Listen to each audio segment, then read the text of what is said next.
안녕하세요. 행복과 희망의 상징 구박사 파랑새 TV입니다. 가난한 사람이 되는 것과 부자가 되는 것은 모두 당신의 마음에 달려 있습니다. 부자가 되고 싶다면 부를 끌어당기는 마음가짐을 가져야 합니다. 부자가 되고 싶은 열망을 불태우면서도 실제로 부를 일구리라고 스스로 믿지 못하면 부자가 될 수 없습니다. 세계적인 성공 철학의 대가 나폴레온 힐은 역사상 가장 유명한 성공 철학서를 탄생시켰습니다. 나폴레온 힐은 현대의 자기개발 분야의 뿌리가 되는 성공 철학의 거장입니다. 그는 미국 윌슨 대통령 홍보 담당 비서관과 루스벨트 대통령 고문관을 역임했습니다. 현재는 나폴레온 힐 재단에서 그가 남긴 성공 철학과 실천 프로그램을 전 세계에 알리고 있습니다. 나폴레온 힐은 시골의 가난한 대장장이의 아들로 태어났으나 당대 최고의 부자인 앤드루 카네기를 만나면서 인생의 전환점을 맞이했습니다. 보통 사람들을 위해 부의 비밀을 전파해달라는 카네기의 유지를 받들어 20년 동안 507명의 자수성가한 부자들을 인터뷰하고 분석한 끝에 세계 최초의 성공 철학을 세웠습니다. 그렇게 탄생한 생각하라 그리고 부자가 되어라는 책은 성경 다음으로 많이 팔린 성공 철학서의 걸작으로 평가받습니다. 최초로 부자의 마인드셋을 정리한 나폴레온 힐의 저서 생각하라 그리고 부자가 되어라가 21세기 에디션으로 새롭게 탄생했습니다.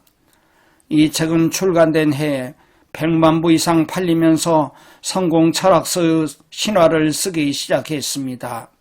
지금까지 다양한 판본으로 전 세계 1억 2천만 부가 팔렸고 역사상 가장 많은 사람들을 변화시킨 성공 철학서의 걸작으로 평가받습니다.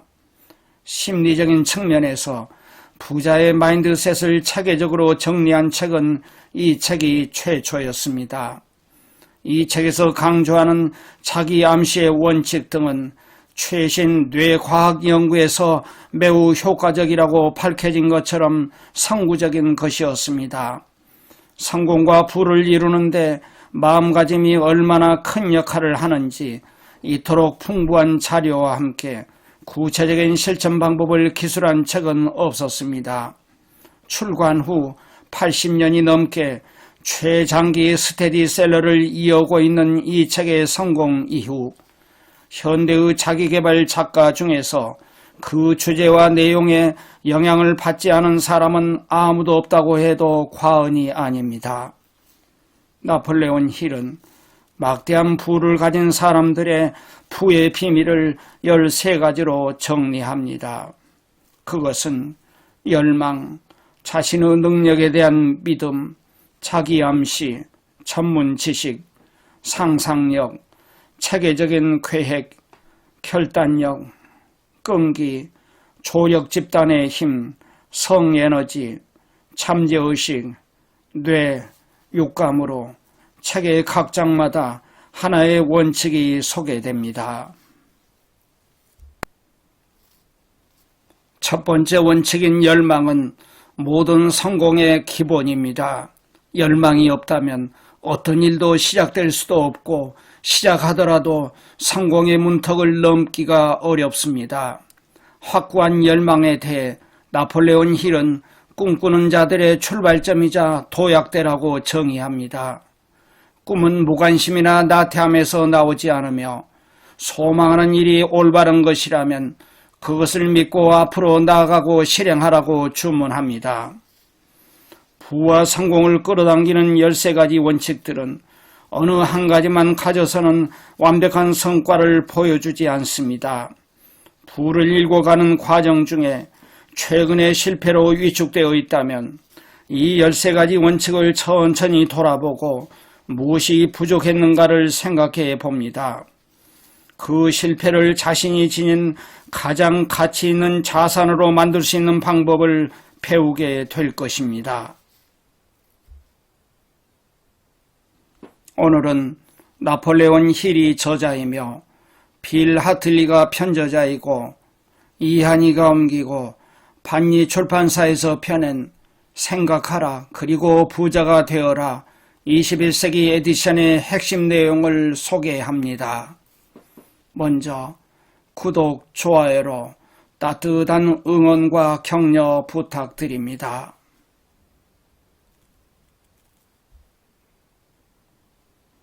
생각이 상황을 만듭니다.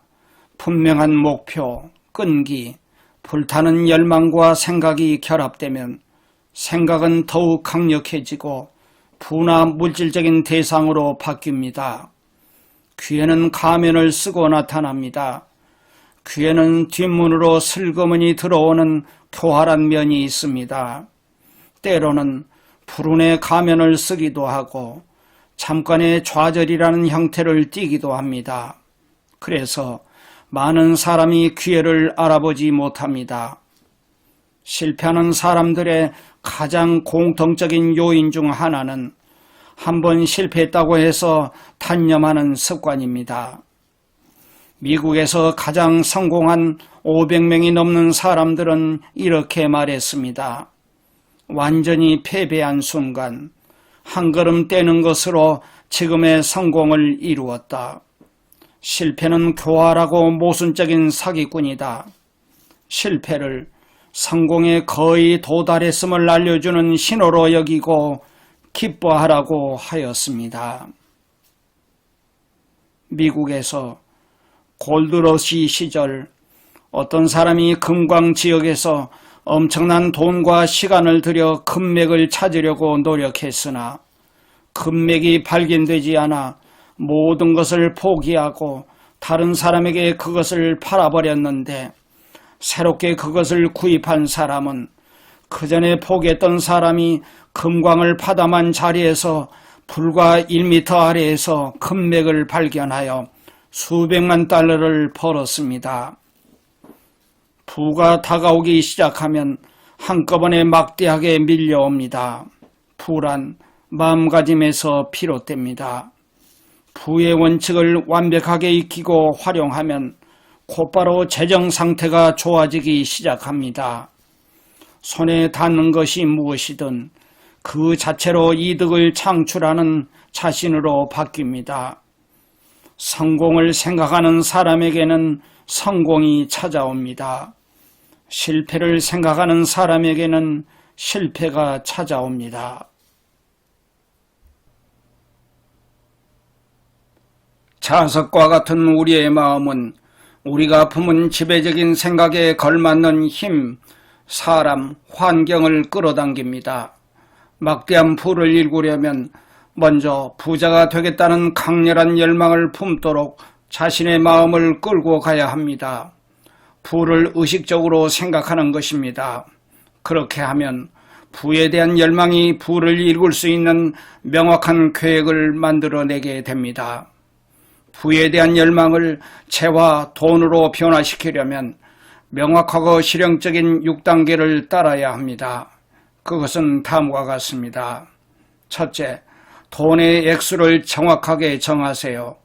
그냥 돈이 많았으면 좋겠어 라는 식이어서는 충분하지 않습니다. 둘째, 돈을 얻기 위해 어떤 대가를 치를지 정확히 결정하세요. 세상에 대가 없는 일이란 없습니다. 셋째, 돈을 손에 넣을 날짜를 정확하게 정하세요. 넷째, 준비가 되어 있든 아니든 열망을 실행할 계획을 명확하게 세우고 일단 행동으로 옮기세요. 다섯째, 지금까지의 내용을 글로 쓰세요. 액수, 날짜, 대가를 간결하고도 분명하게 선언문으로 쓰세요. 부를 일굴 계획을 분명하게 서술하세요. 여섯째, 이 선언문을 매일 2번씩 큰 소리로 읽으세요. 잠자리에 들기 전에 한 번, 아침에 일어나서 한 번 읽으세요. 선언문을 읽을 때는 이미 그 돈을 손에 쥔 모습을 보고 느끼고 믿으세요. 특히 중요한 것은 마지막 6번째입니다. 아직 부가 찾아오지도 않았는데 어떻게 돈이 있는 것처럼 생각하느냐고 불평하는 사람도 있을 것입니다. 이 지점에서 불타는 열망이 도움이 됩니다. 진심으로 강렬하게 부를 열망하고 그 열망에 완전히 몰두한다면 부자가 이루어질 것이라는 확신하기가 어렵지 않습니다.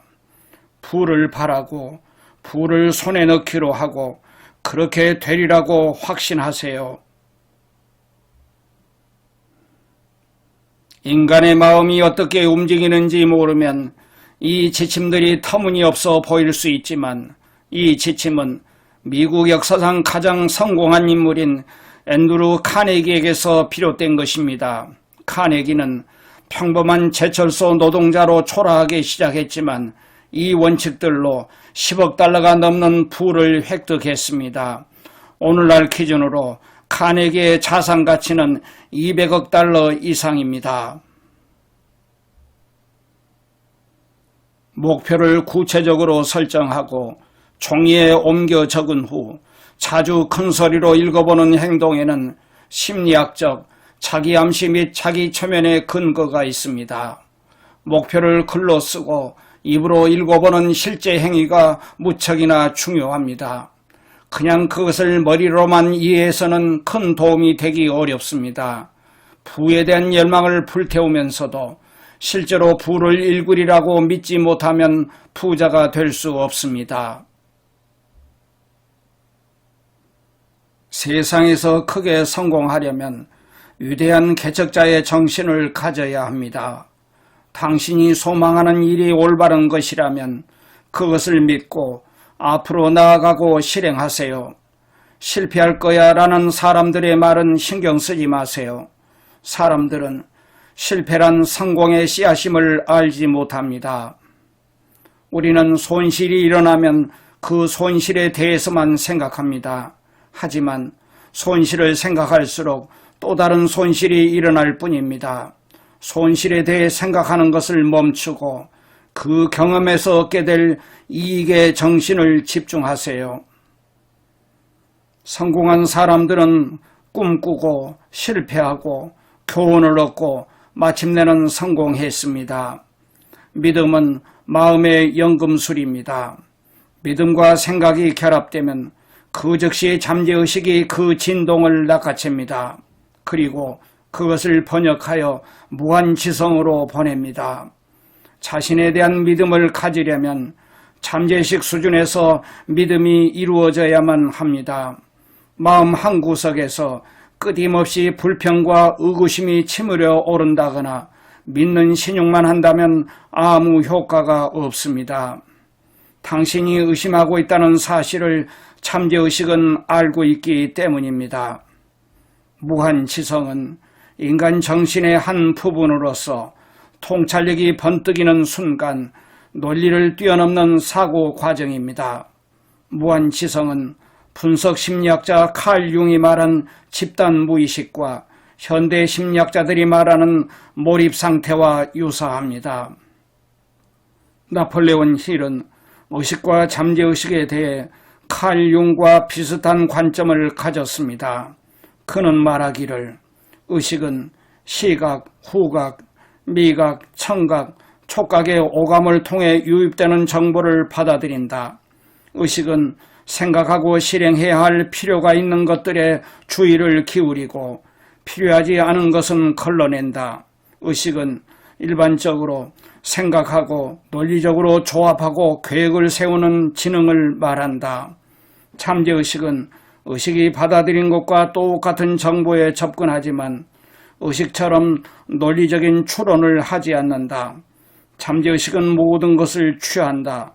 가치 판단을 하지 않으며 여과하지도 잊지도 않는다. 잠재의식은 의식적으로 접근하고 파고 들어갈 수 있는 것이 아니다. 하지만 어떤 특정한 환경이 갖추어지면 잠재의식에 머물러 있는 잊혔던 모든 정보와 생각에 접근할 수 있게 된다. 잠재의식에 뿌리 깊이 박혀있는 정보는 의식적 태도와 행동에 영향을 미친다고 하였습니다. 믿음에는 자기 암시의 원칙이 작용합니다. 잠재의식 수준에서 확신이 이루어지거나 잠재의식에 반복적으로 어떤 생각을 주입하면 믿음이 생겨납니다. 중요한 사실은 자기 암시가 열망을 물리적인 형태나 재화로 바꾼다는 점입니다. 믿음이라는 감정, 자신이 무언가를 할 수 있다는 완전한 믿음을 자발적으로 개발하려면 반복하여 확신을 심어주는 수밖에 없습니다. 부정적이거나 파괴적인 생각도 잠재의식을 통해 물리적 형태로 나타날 수 있습니다. 부정적인 생각 역시 반복적으로 잠재의식에 새겨지면 마침내는 그것을 사실로 받아들이고 무의식적으로 그 생각을 실행하게 됩니다. 그토록 많은 사람이 불운을 탓하는 기이한 현상이 벌어지는 것은 이 때문입니다. 불운을 만든 사람은 자기 자신입니다. 불운에 대한 부정적인 믿음이 잠재의식의 선택을 받아 물리적 형상을 갖추게 된 것입니다.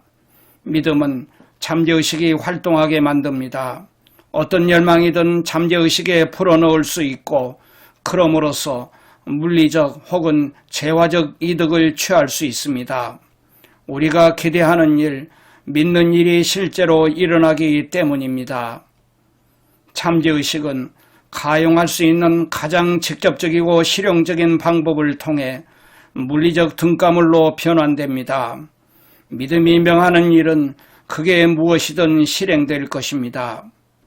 잠재의식은 무엇이 현실이고 생생한 상상인지 구분하지 못합니다. 잠재의식은 투입되는 정보가 참인지 거짓인지 긍정적인지 부정적인지 판단하지 않으며 투입되는 정보가 지닌 힘, 그러니까 그 생각이 얼마나 감정적이냐에 따라 반응합니다. 잠재의식의 메시지를 보내려고 아무리 애를 써도 저변에 그게 먹힐까 하는 의구심이 달라붙어 있다면 잠재의식은 그 의심도 함께 받아들입니다. 그러므로 믿음을 갖고 하라는 것이 중요합니다. 마음이 긍정적인 감정의 지배를 받으면 믿음의 정신이 일어나게 됩니다. 믿음은 영원한 생명과 힘을 주고 사고자극을 행동으로 바꾸는 불로장생약입니다. 믿음은 자기 암시를 통해 부를 끌어내는 출발점입니다. 또한 과학이 분석할 수 없는 기적과 수수께끼의 토대입니다.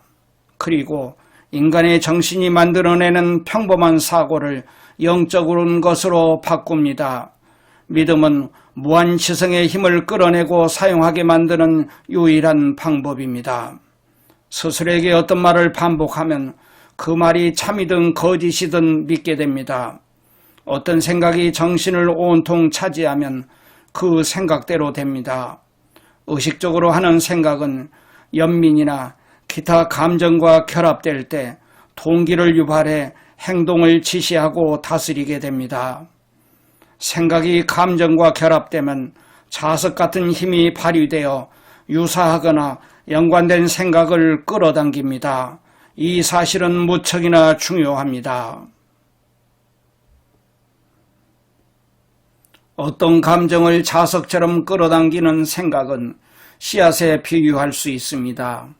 인간의 정신도 지속적이고도 지배적인 생각에 부합하여 자신에게 공명하는 것을 끌어들입니다.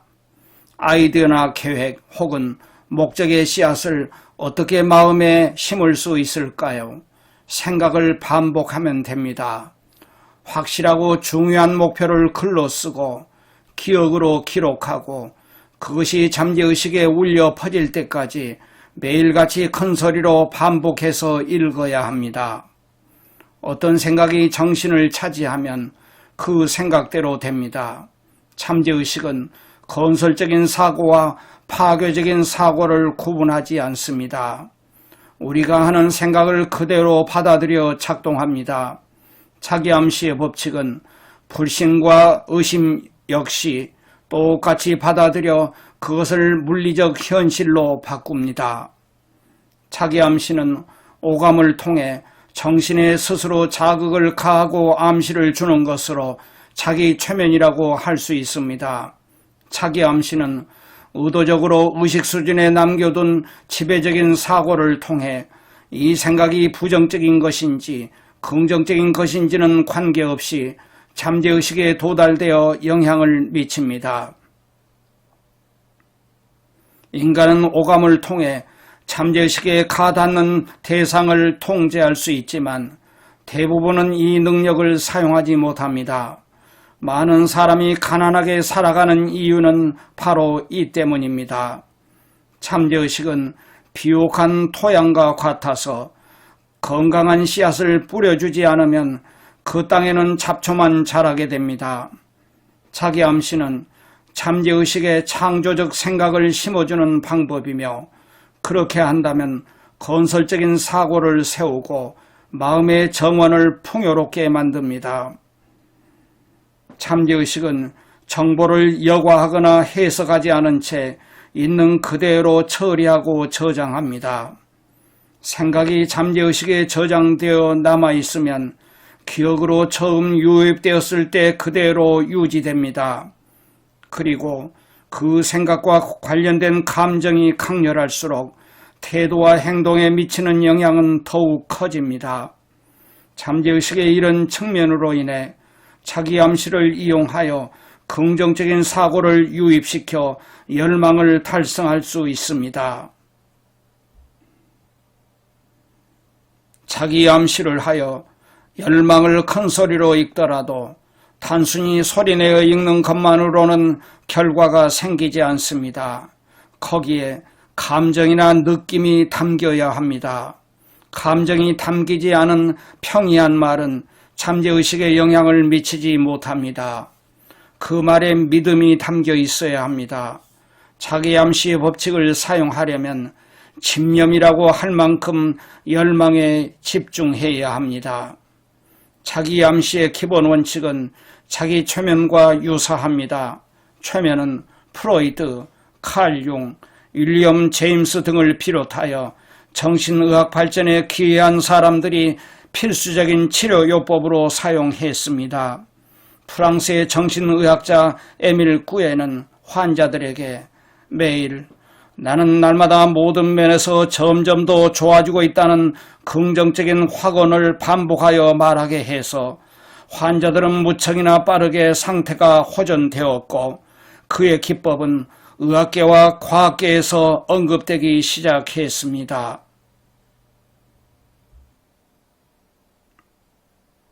눈을 감고 그 돈의 물리적 실체가 보일 때까지 얼마만큼 손에 쥘 것인지 계속 생각하라는 나폴레온 힐의 말은 오늘날 창조적 시각화라고 불리우며 자기 암시 기법과 같습니다. 이 방법은 올림픽 대표팀이나 전문 스포츠팀 코치들, 심지어 미국 항공우주국에서 우주 비행사 훈련을 시킬 때도 사용됩니다. 의학 전문가들도 환자들의 면역력을 높이는 것을 비롯해 다양한 방식으로 이용하고 있습니다. 지식은 부를 일구겠다는 목적을 지닌 실용적인 계획을 통해 체계적으로 수립되고 직접 활용되지 않는 한 돈을 끌어당기지 못합니다. 아는 것이 힘이다라는 말은 틀렸습니다. 지식은 단지 재료일 뿐입니다. 명확한 목표를 갖추고 명확한 행동 계획 아래에서 조직되어야만 힘이 됩니다. 우리의 교육 체계는 학생들에게 지식을 얻은 뒤 어떻게 그것을 체계적으로 꾸리고 사용해야 하는지를 알려주는 지침이 빠져 있습니다. 가장 중요한 것은 자신의 목적에 부합하고 필요한 전문 지식이 무엇인지 정확히 아는 것입니다. 인생의 전체적인 목적과 자신이 어느 곳으로 나아가고 있는지를 알면 어떤 지식이 필요한지 규정할 수 있을 것입니다. 그 다음에는 믿을 만한 출처에서 적절한 지식을 얻어내야 합니다. 정보는 크게 다음과 같은 경로로 얻을 수 있습니다. 1. 자신의 경험과 배움. 2. 다른 사람들과의 협력을 통해 얻을 수 있는 경험과 배움, 즉 조력 집단. 3. 대학 강의. 4. 공공도서관, 더 쉽게는 인터넷. 5. 전문 교육 과정인 야간 대학이나 통신교육 등입니다. 성공한 사람들은 자신의 목적이나 사업 혹은 직업과 관련된 전문 지식을 끊임없이 배웁니다. 전문 교육이 필요한 경우 가장 믿을만하고 실용적인 지식을 얻을 수 있는 곳은 야간 대학, 대학원, 세미나 등이 있습니다. 통신교육기관과 인터넷도 전문 교육을 제공합니다. 모든 아이디어의 이면에는 전문 지식이 자리하고 있습니다. 하지만 전문 지식은 아이디어보다 흔하고 쉽게 얻을 수 있습니다. 전문 지식을 통하여 당신의 아이디어를 사게 하세요. 멋진 아이디어는 정해진 값이 없습니다. 상상력은 계획을 만드는 작업실입니다. 뭔가를 하고자 하는 충동, 그 열망은 상상력의 도움을 받아 그 형태가 갖추어지고 행동으로 나타납니다. 인간은 상상력의 도움으로 최근 50년간 그 전의 역사를 통틀어 이룬 것보다 더 많이 자연의 힘을 발견하고 이용하게 되었습니다. 그리고 지금까지 이룬 일을 가지고 무슨 일이든 한계 없이 해낼 수 있게 되었습니다. 유일한 한계는 상상력을 넓히고 사용하는데 이성의 제약을 받는다는 것 정도입니다. 인간의 상상력은 가능성을 확장합니다. 상상력은 두 가지 형태로 작용합니다. 한 가지는 합성적 상상력이고 다른 한 가지는 창조적 상상력입니다. 합성적 상상력은 과거의 개념, 아이디어, 계획 같은 것을 새로운 요소와 결합시키는 능력입니다. 뭔가를 창조하는 것은 아닙니다. 경험, 교육, 관찰한 내용을 자양분으로 삼아 작동할 뿐입니다. 발명가들은 이 능력을 사용할 줄 압니다. 창조적 상상력은 유한한 인간의 정신을 무한지성으로 직접 소통하게 하여 영감을 일으킵니다. 창조적 상상력을 통해 기초적인 혹은 새로운 아이디어가 전달되는 것입니다. 다른 사람이 풍기는 낌새를 감지하고 상대의 잠재의식에 감응할 수 있게 해줍니다. 창조적 상상력은 자동으로 발휘되지만 강렬한 열망이 치솟을 때처럼 의식 수준에서 강렬한 인지가 일어나야 자극되어 힘을 발휘하고 활성화됩니다. 열망을 재화로, 즉 돈으로 전환하는 데는 대개 합성적 상상력이 사용됩니다. 열망이라는 무형의 충동을 재화라는 유형의 대상으로 바꾸는 데는 계획이 필요합니다. 계획을 세우려면 상상력을 이용해야만 합니다. 경험, 교육, 관찰한 것을 재료로 하여 합성적 상상력을 끌어내야 하는 것입니다. 부는 아이디어에서 출발하며 아이디어는 상상력에서 나옵니다. 근면성실하게 일하게만 하면 부자가 되리라고 믿습니까? 이제 그 생각을 버리세요. 그것은 진실이 아닙니다.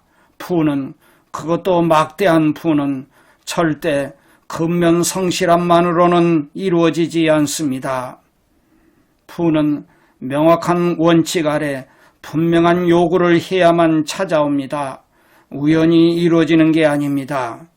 일반적으로 아이디어란 상상력을 불러일으켜 행동을 추구하는 생각이라고 할 수 있습니다. 아이디어에는 정해진 가격이 없습니다. 그 아이디어를 생각해낸 사람만이 가격을 붙일 수 있습니다. 그리고 영리한 사람만이 그 가치를 손에 쥡니다. 아이디어는 보이지 않는 힘이지만 이를 탄생시킨 뇌보다 훨씬 큰 힘을 지니고 있습니다. 심지어 뇌가 사라지고 흙으로 돌아간 뒤에도 살아남아 힘을 발휘합니다. 카네기는 자신이 할 수 없는 일을 해낼 사람, 아이디어를 끄집어내는 사람, 아이디어를 실행하는 사람을 주위에 두었습니다. 그리고 이것이 카네기와 그 장본인들을 어마어마한 부자로 만들어 주었습니다. 열망은 추상적인 계획을 구체적인 물질로 바꾸고 상상력의 작업장에서 일어나며 실행 계획을 만들고 체계화합니다. 실용적인 계획을 위한 지침은 다음과 같습니다. 1. 부를 일굴 계획을 세우고 실행하는 데 필요한 동료들을 가급적 많이 모으세요. 즉, 조력 집단이 필요합니다.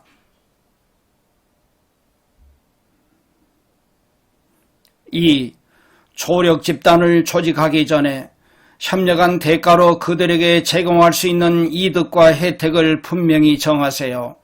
그 대가가 꼭 금전적인 것일 필요는 없습니다. 3. 부를 일구는 데 필요한 계획이 완벽하게 짜일 때까지 조력 집단과 최소한 주 2회는 만나기로 약속을 정해두세요. 물론 자주 만나면 더욱 좋습니다. 4. 조력 집단과 완벽하게 어우러져야 합니다. 조력 집단의 원칙은 협력자들이 조화를 이루지 못하면 작동하지 않습니다. 다음 사항을 명심하세요. 1. 자신에게 중요한 과업에 착수하세요. 성공을 확실시하고 싶다면 흠없이 완벽한 계획을 세워야 합니다. 2. 다른 사람이 지닌 경험, 교육, 타고난 재능, 상상력에서 최대한 장점을 끌어와야 합니다. 막대한 부를 일군 사람들은 이런 식으로 행동합니다. 첫 번째 계획이 실패하면 새로운 계획을 실행하세요. 그것도 효과를 발휘하지 못하면 다른 계획으로 대신하세요. 성공은 좋은 계획에서만 나올 수 있고 마음속에서 그만둘 때까지는 절대로 실패한 게 아닙니다. 승리자는 포기하지 않는 사람입니다. 막대한 부를 일군 사람들을 볼 때 우리는 대개 그들이 일군 성과만 봅니다. 거기에 도달할 때까지 극복해야 했던 한시적인 실패들은 간과하기 일쑤입니다. 한 번도 실패하지 않고 부를 일구리라고 기대하지 마세요. 조력 집단을 구성할 때 실패를 심각하게 받아들이지 않는 사람을 선택하세요. 세상에는 크게 두 종류의 사람이 있는데 하나는 리더이고 하나는 따르는 사람입니다. 따르는 사람은 리더만큼 많은 보상을 기대할 수 없습니다. 위대한 리더들은 처음에는 대부분 리더를 따르는 사람으로 시작했습니다. 유능한 부하는 빠른 속도로 리더십을 갖추어 갑니다. 똑똑한 부하는 리더에게서 지식을 얻을 기회를 잡는 등 많은 이점을 쟁취합니다. 리더십에 반드시 필요한 덕목은 다음과 같습니다. 1. 흔들리지 않는 용기. 용기는 자신과 직무를 아는 것에서 나옵니다. 자신감과 용기가 없는 리더 밑에 머물기를 원하는 사람은 없습니다. 2. 자제력. 스스로를 다스릴 수 없는 사람은 다른 사람도 다스리지 못합니다. 자제력이란 다른 사람들에게 강력한 모범을 보이는 것입니다. 3. 똑부러지는 정의감. 리더에게 공정함과 정의감이 없다면 따르는 사람들에게 그 어떤 제시를 할 수도 존경을 받을 수도 없습니다. 4. 확고한 결심. 결심이 흔들리는 사람은 자기 자신에 대한 확신이 없다는 말입니다. 그러면 사람들을 제대로 이끌 수도 없습니다. 5. 명확한 계획. 리더는 할 일을 계획하고 계획에 따라 일합니다. 6. 보상보다 더 많이 일하는 습관. 리더가 짊어져야 할 불이익이 있다면 그가 따르는 사람보다 더 많은 일을 기꺼이 해야 한다는 점입니다. 7. 매력적인 성격. 리더는 사람들에게 존경을 불러일으켜야 합니다. 리더에게서 매력을 발견하지 못한다면 사람들은 그를 존경하지 않습니다. 8. 공감과 이해 능력. 리더는 따르는 사람들에게 공감할 줄 알아야 합니다. 더 나아가 그들과 그들이 지닌 문제를 이해해야 합니다. 9. 세세한 곳까지 모두 파악하는 능력. 리더는 리더의 자리에서 모든 일을 세세하게 완전히 알고 있어야 합니다. 10. 책임을 온전히 감수할 것. 리더는 따르는 사람들이 저지른 실패와 문제를 기꺼이 책임져야 합니다. 리더가 누군가에게 책임을 전가하려 들면 그 자리를 지킬 수 없습니다. 11. 협력. 리더는 협력의 원칙을 이해하고 적용해야 합니다. 따르는 사람들 역시 그렇게 하도록 이끌어야 합니다. 리더십에는 두 종류가 있습니다. 하나는 따르는 사람들에게 공감하고 그들의 동의를 얻는 것이며 이 리더십은 무척 효율적입니다. 다른 하나는 공감이나 동의 없이 힘으로만 이끄는 리더십인데 이 리더십은 오래가지 못합니다. 히틀러, 무솔리니, 나폴레옹은 힘의 리더십을 발휘한 대표적인 인물들인데 이들의 리더십은 역사에서 사라졌습니다. 다음은 실패하는 리더가 저지르는 잘못들입니다. 1. 조직력의 부재.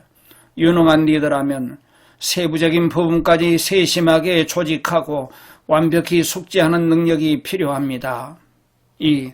허드렛 일을 꺼리는 태도. 위대한 리더들은 필요한 경우 다른 사람들에게 시킬 만한 고된 노동을 기꺼이 수행합니다. 3. 아는 것을 행하기보다 아는 것에 보상받으려는 경향. 세상은 우리가 행하는 것, 다른 사람들이 행동할 수 있도록 이끄는 것에 보상해 줍니다. 4. 따르는 사람들을 경쟁 상대로 두려워하는 태도.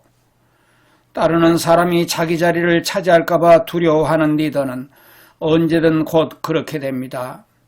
유능한 리더는 세부 업무를 나눠서 할 수 있도록 사람들을 훈련시킵니다.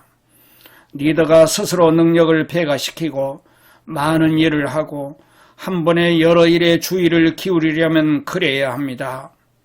리더의 노력만으로 얻을 수 있는 것보다는 다른 사람들이 일을 해내도록 만드는 능력이 리더에게 더 큰 보상을 줍니다. 5. 상상력 부족. 상상력이 부족한 리더는 긴급 상황에 대처하지 못하거나 사람들을 효율적으로 이끌 만한 계획을 세우지 못합니다. 6. 이기심. 모든 일에서 영광을 독차지하려는 리더는 결국 사람들의 분노를 삽니다. 리더는 영광이 아랫사람들에게 가는 것에 만족합니다. 7. 무절제. 사람들은 무절제한 리더를 존경하지 않습니다. 8. 불성실. 의무에 충실하지 않은 리더, 동료와 상사, 부하에게 성실하지 못한 리더는 리더십을 오래 발휘하지 못합니다. 9. 리더가 지닌 특권에만 집착하는 태도. 자기의 권한을 강조하는 리더는 힘으로 사람들을 다스리려 합니다. 유능한 리더는 공포심을 심어주는 것이 아니라 격려하여 리드합니다. 10. 지위에 연연하는 태도. 지위를 과하게 강조하는 리더는 일반적으로 두드러진 능력이 없는 사람입니다.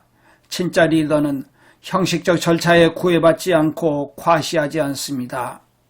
이상의 10가지 사항은 리더십이 실패하는 가장 공통적인 요인입니다. 당신이 이 중에서 어느 하나라도 잘못을 저지르고 있다면 리더로서 실패할 확률이 높아집니다. 인생의 가장 큰 비극은 진심으로 애썼지만 실패하는 일입니다.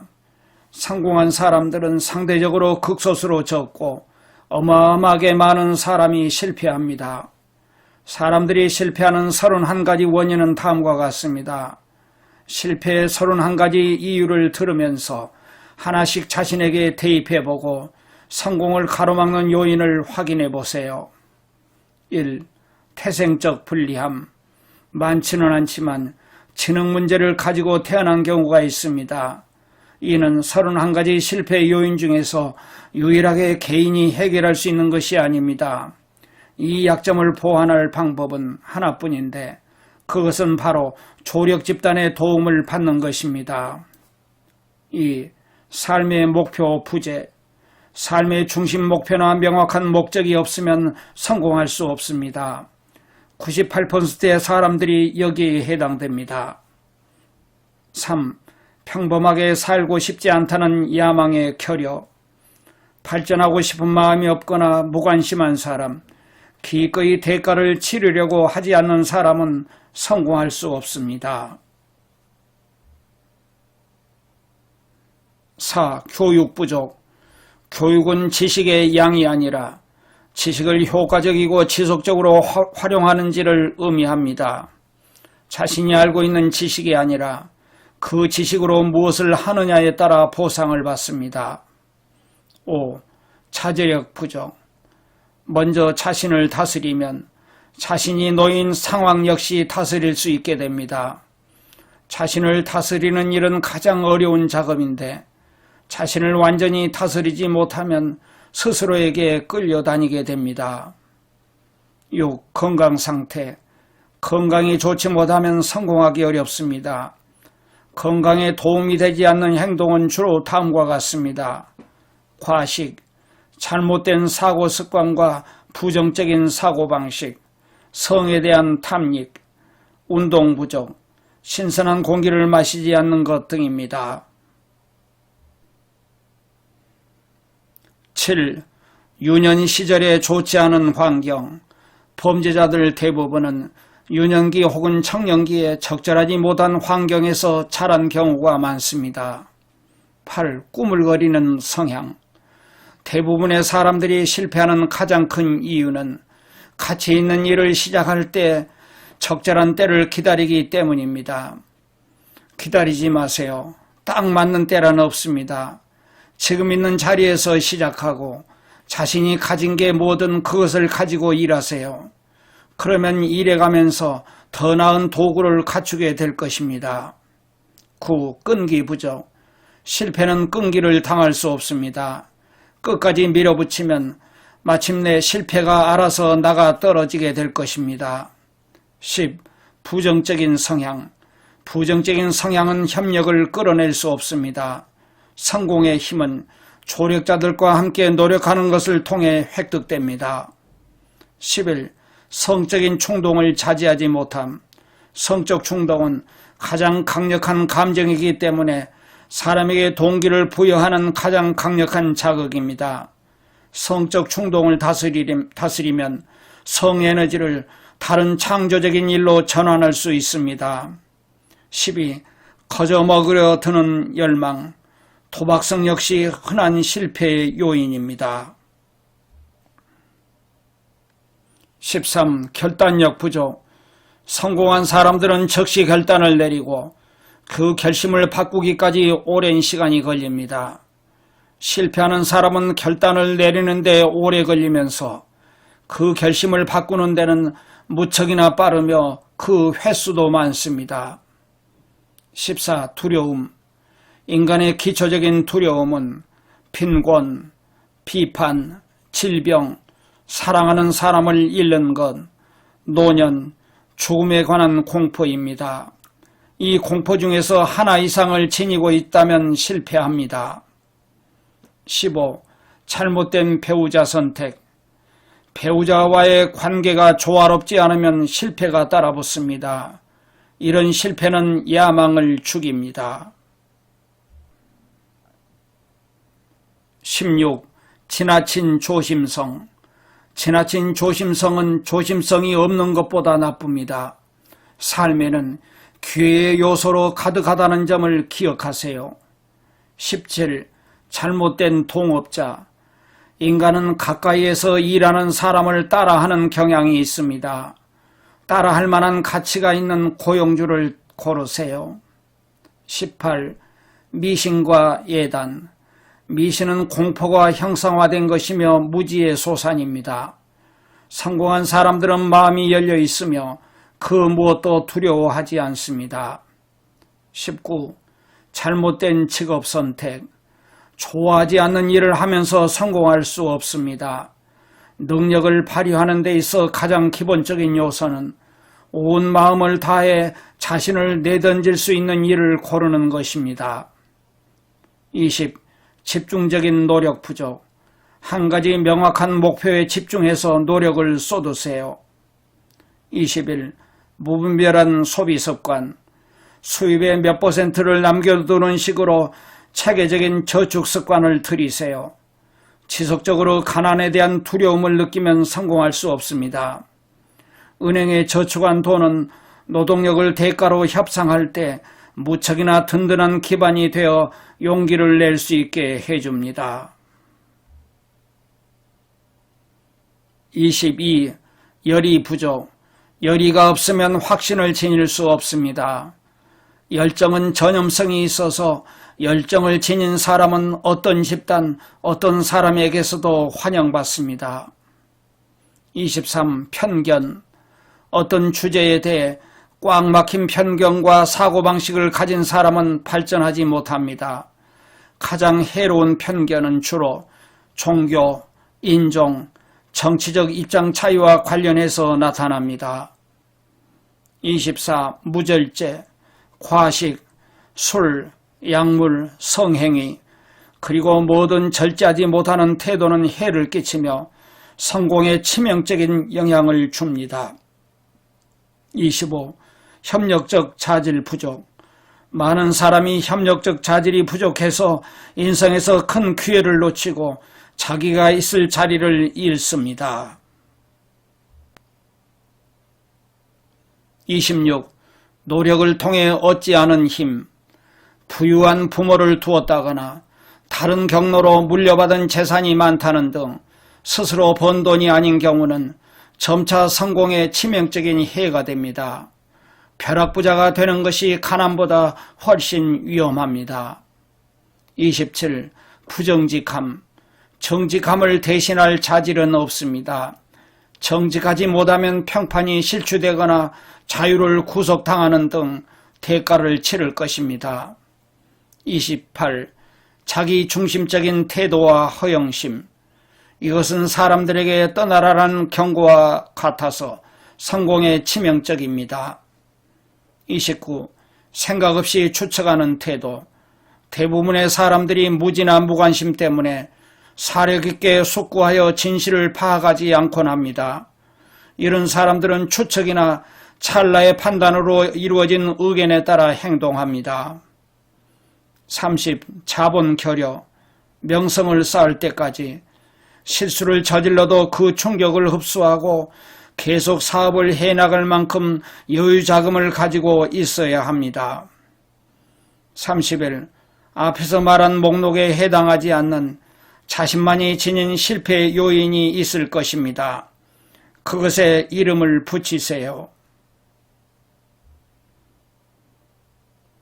지금까지 말씀드린 실패의 31가지 원인은 시행착오를 겪는 모든 사람들에게 해당됩니다. 이 목록을 살펴보고 실패 원인을 함께 분석해 줄 사람이 있다면 큰 도움이 될 것입니다. 자본주의 국가는 정직한 사람에게 부를 축적할 자유와 기회를 모두 제공합니다. 기회는 당신 앞에 펼쳐져 있습니다. 앞으로 한 걸음 나아가서 원하는 것을 고르고 계획을 세우고 그 계획을 실행에 옮기고 끈기 있게 밀어붙이세요. 그러면 자본주의가 알아서 할 것입니다. 자본주의에서는 누구나 유용한 노무를 제공하고 그 대가로 부를 일구는 기회를 보증합니다. 자본주의는 누구에게나 그 권리를 보증하지만 거저 먹으려 드는 사람에게는 그 어떤 약속도 해주지 않습니다. 자본주의 체제는 불변의 경제학의 법칙에 의해 다스려지므로 대가 없이 얻은 것은 오랫동안 봐주지 않는다는 것입니다. 끈기는 실패를 과거의 일로 만듭니다. 끈기는 마음의 상태로서 기를 수가 있습니다. 끈기를 기르는 방법은 다음과 같습니다. 1. 명확한 목표. 먼저 자신이 무엇을 원하는지 알아야 끈기를 개발하는 가장 중요한 단계입니다. 강력한 동기는 어려움을 극복합니다. 2. 열망. 어떤 대상을 강하게 열망하면 끈기를 기르기가 쉽습니다. 3. 자존감. 자존감은 자신이 계획을 실행하는 능력이 있다고 믿는 것으로 끈기 있게 계획을 밀어붙일 수 있도록 독려해 줍니다. 4. 분명한 계획. 체계적인 계획은 끈기 있게 밀고 나갈 수 있게 합니다. 5. 적절한 지식. 경험이나 관찰 결과 자신이 세운 계획이 괜찮다는 것을 알면 끈기 있게 밀고 나갈 수 있습니다. 6. 협력. 다른 사람의 공감, 이해, 협력은 끈기를 기르게 해줍니다. 7. 의지. 분명한 목적을 달성하기 위한 계획에 생각을 온전히 집중시키는 습관은 끈기를 길러줍니다. 8. 습관. 끈기는 습관의 산물입니다. 끈기 있는 습관을 기르면 그것이 마음속에 새겨지고 나날의 일상이 됩니다. 다음에 소개하는 16가지는 성취를 가로막는 실질적인 적입니다. 자신에게 대입해보고 불을 일구고 싶다면 다음에 16가지 약점을 완전히 극복해야 합니다.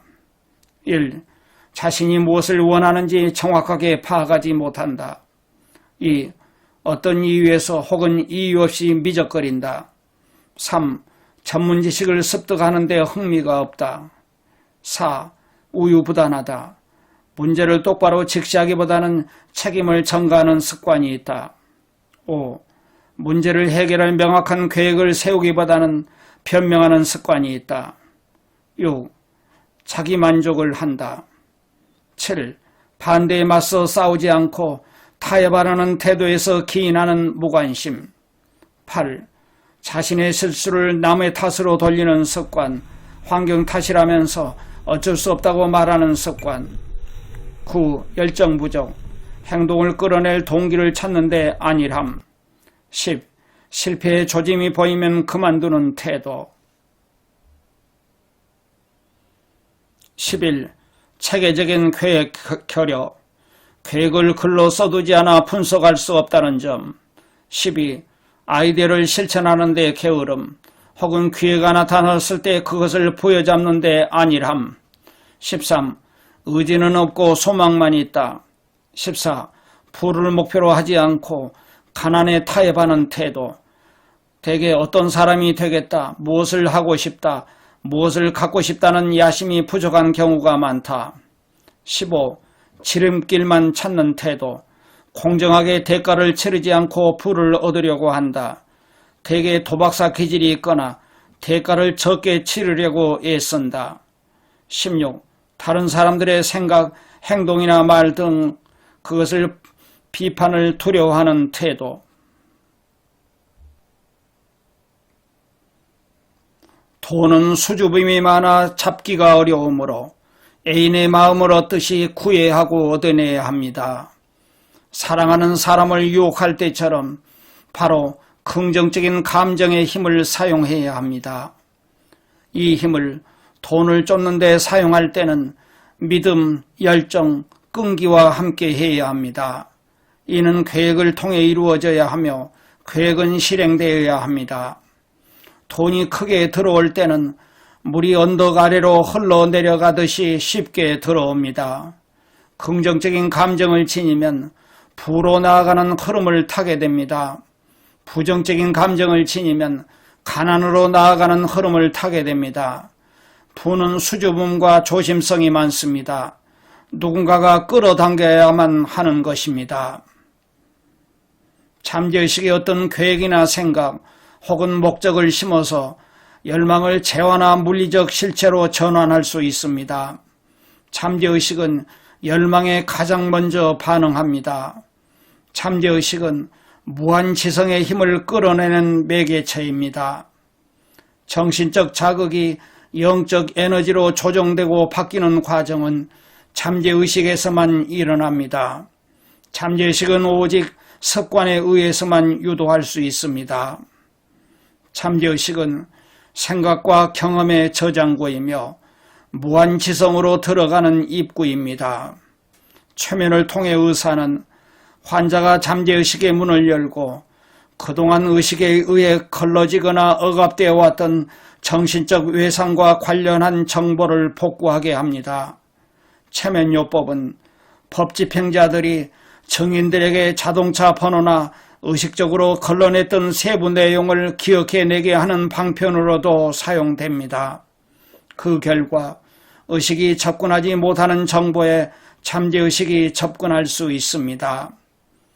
의식이 망각한 정보나 아이디어의 조각은 잠재의식 수준에서 서로 연결되어 새로운 아이디어를 창출합니다.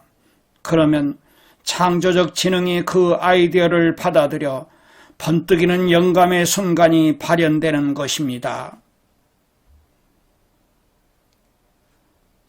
의도적으로 잠재의식 수준의 어떤 아이디어를 강력하게 심어넣는 노력을 통해 좋은 정신적 외상 경험을 일으킨다면 긍정적으로 생각하고 행동할 수 있게 됩니다. 자신의 힘을 강하고 확고하게 믿고 일한다면 자신이 성공할 것이고 열망을 이룰 거라고 생각을 심으면 잠재의식은 그 생각을 받아들이고 저장할 것입니다.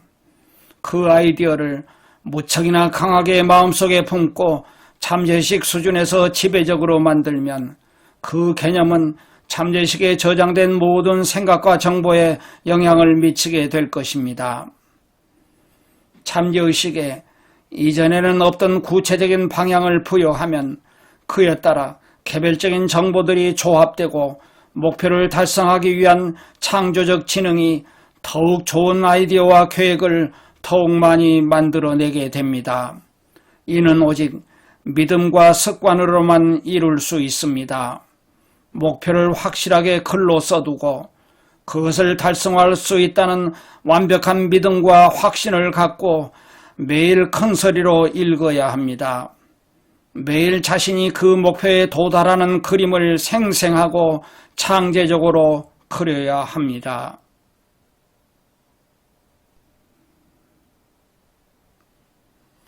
자신이 목표를 달성할 수 있다는 태도, 목표를 달성하도록 사람들이 도울 만한 가치가 있는 사람이라는 태도로 임해야 합니다.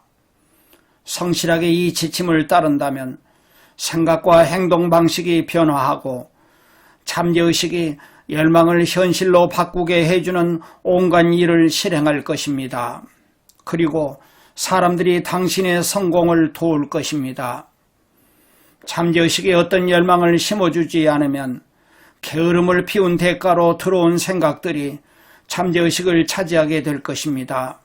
부정적인 생각, 긍정적인 생각 모두 끊임없이 잠재의식으로 유입됩니다.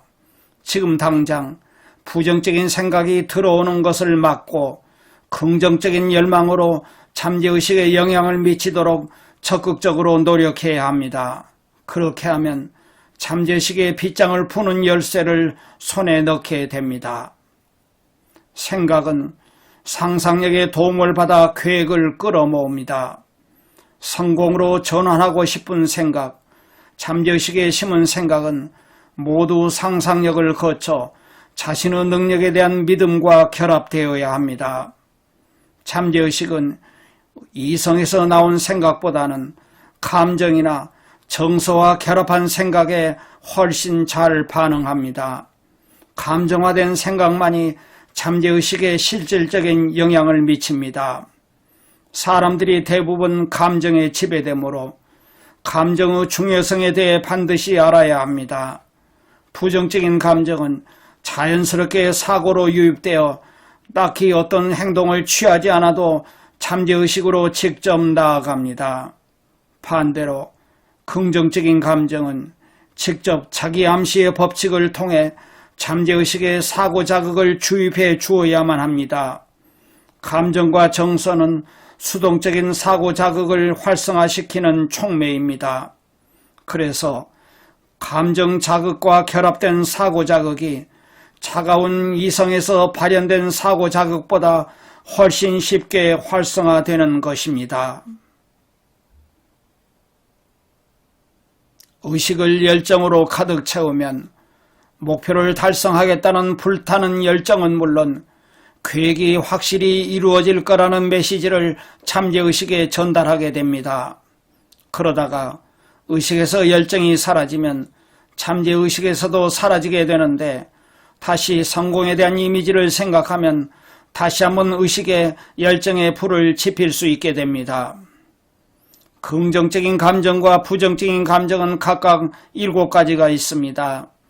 잠재의식의 지침을 전달할 때는 긍정적인 감정은 이끌어내고 부정적인 감정은 피하도록 하세요.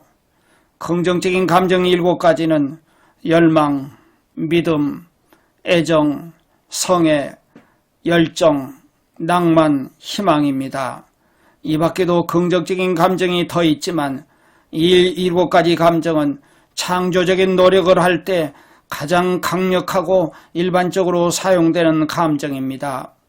부의식은 마음을 긍정적인 감정으로 가득 채워야 일어납니다.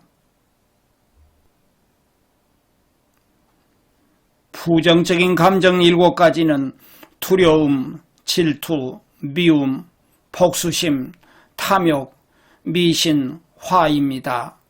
긍정적인 감정과 부정적인 감정이 동시에 마음에 들어앉지는 못합니다. 한 가지가 지배적으로 작용할 뿐입니다. 긍정적인 감정이 마음을 지배하게 만드는 것은 자신의 책임입니다. 긍정적인 감정을 사용하는 습관을 기르세요. 마침내 긍정적인 감정이 마음을 지배하게 되면 부정적인 감정은 완전히 그 안으로 들어올 수 없게 됩니다. 의식에 부정적인 감정이 티끌만큼이라도 존재하면 잠재의식으로부터 건설적인 도움을 받을 기회를 놓치게 됩니다. 잠재의식은 부정적인 생각이나 감정, 말에 민감하게 반응합니다. 임상체면치료에서 역효과의 법칙은 상상력과 의식이 충돌하는 경우 상상력이 이긴다는 것입니다. 어떤 아이디어를 심으려고 하는데 잠재의식에 이미 부정적인 생각이 닻을 내리고 있다면 잠재의식이 기존의 생각을 방어하는 데 전력을 다하여 새로 심으려는 아이디어가 역효과를 일으키게 됩니다. 뭔가를 하려고 애쓸수록 잠재의식은 더욱 심하게 저항하고 그 일은 더욱 어려워집니다. 애쓴다는 개념은 계속 시도한다는 의미를 내포하고 있습니다. 우리는 성공하고 싶지 애쓰고 싶어 하지 않습니다.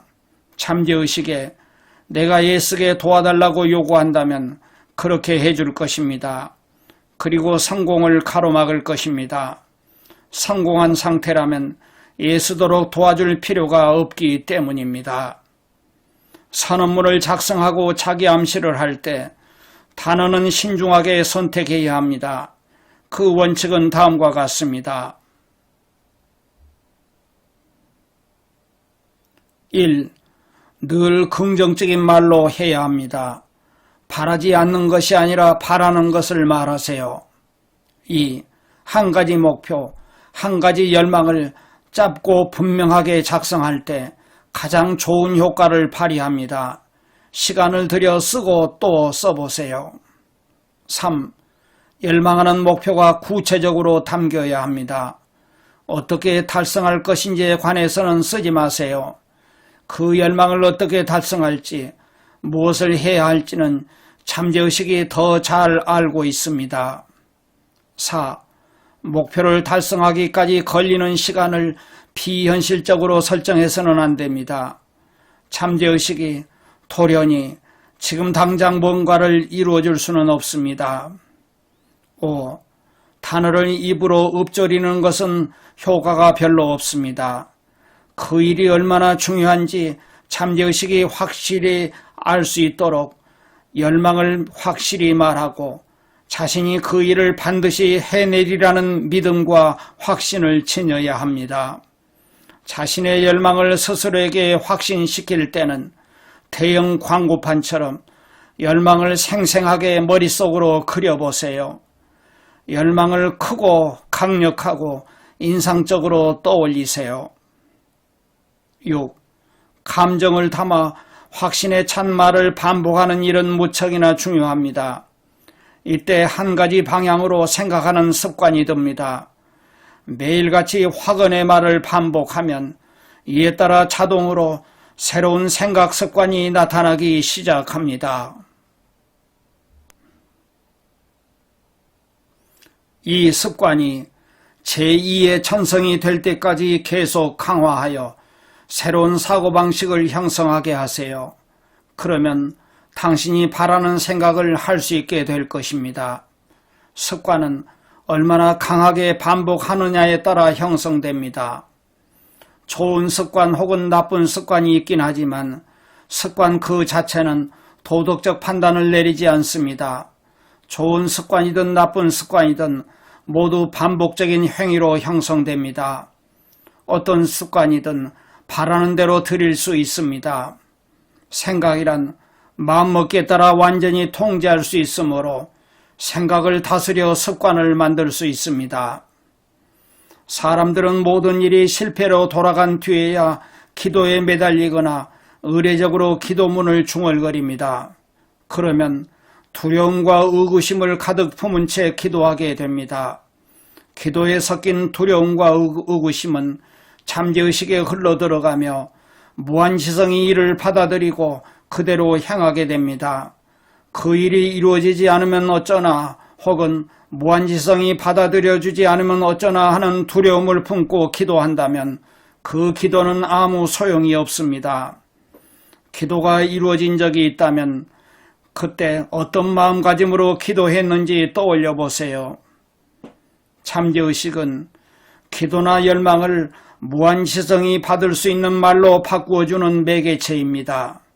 무한지성은 기도한 대상을 획득할 수 있는 확고한 계획, 아이디어의 형태로 응답합니다. 뇌는 감정이 결여되거나 잔잔한 상태의 생각보다는 감정적으로 자극받은 생각에 더 빨리 기능합니다. 그 결과 생각이 증폭되어 창조적 상상력이 아이디어에 민감하게 반응합니다. 잠재의식은 뇌의 송신기로 사고 주파수가 이곳을 통해 송출됩니다. 자기암시는 송신기를 가동하게 만드는 매개체입니다. 그리고 생각의 에너지를 포착하는 수신기는 창조적 상상력입니다. 뇌는 송신기와 수신기의 역할을 동시에 합니다. 감정이 강렬한 상태일수록 생각을 더욱 강력하게 내뱉을 수 있고 생각을 더욱 강하게 받아들일 수 있습니다. 생각을 송신할 때 자기 암시를 이용하여 잠재의식으로 들어가고 생각을 수신할 때 잠재의식에서 발생하여 창조적 상상력을 통해 우리에게 들어옵니다. 감정이 격해져 있을 때는 수신기가 특히 민감하게 작동하는데 이따금 무척이나 강렬하게 당김 상태가 되어 잠재의식이나 다른 사람의 두뇌에서 생각을 끌어당깁니다. 이런 현상은 무한지성이 다른 사람의 잠재의식과 우리의 잠재의식을 서로 연결해 주기 때문에 발생합니다. 다른 사람의 두뇌에서 나온 생각을 직감, 예감, 데자뷰, 예지라고 부릅니다. 육감은 잠재의식의 일부로 흔히 창조적 상상력이라고 부릅니다. 한편으로는 아이디어나 계획, 어떤 사고를 마음속에 떠올리게 하는 수신기라고도 합니다. 이런 번뜩임을 예감, 영감으로도 부릅니다. 육감을 통해 적시에 위기가 임박해 왔음을 느끼기도 하고 기회가 왔음을 깨닫기도 합니다. 뇌의 세포 구조 어딘가에는 흔히 육감이라고 하는 생각의 주파수를 수신하는 기관이 존재합니다. 감정이 일어나고 심장 박동이 빨라지는 긴급한 상황에서 육감이 활동하게 되는데, 운전을 하다가 사고 직전까지 가본 적이 있다면 육감이 초단위로 작용해 사고를 피하게 해주어 목숨을 구할 수 있다는 사실을 알게 될 것입니다. 위대한 인물들을 본보기로 삼아 인생을 만드세요. 나는 에머슨, 토머스 페인, 에디슨, 다윈, 링컨, 버뱅크, 나폴레옹, 포드, 카네기, 이렇게 9사람을 보이지 않는 자문이라고 부르며 상상으로 자문회의를 했습니다. 잠자리에 들기 전에 눈을 감고 상상의 눈으로 이들이 나와 테이블에 착석해 있는 모습을 봅니다. 이 시점에서 나는 이들 사이에 앉아 있는 게 아니라 의장의 역할을 수행하며 회의를 통솔합니다. 상상 속에서 자문회의를 하는 이유는 자기 암시를 이용해 내가 바라는 인격적 자질을 잠재의식에 심기 위해서입니다. 상상 자문회의를 하면서 내 정신이 육감을 통해 전달되는 아이디어와 사고, 지식을 민감하게 받아들인다는 점을 알게 되었습니다. 내 자문들은 순전히 상상의 소산이었으며 자문회의 역시 내 상상에서만 존재했지만 이것들은 나를 영광스러운 모험의 길로 이끌었으며 진정한 위대함이 무엇인지 깨닫게 해주고 창조성을 북돋우고 정직하고 대담하게 생각을 드러내도록 용기를 주었습니다.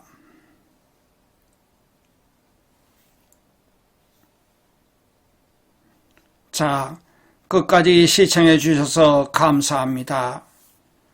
도움이 되셨다면 구독, 좋아요로 따뜻한 응원 부탁드립니다.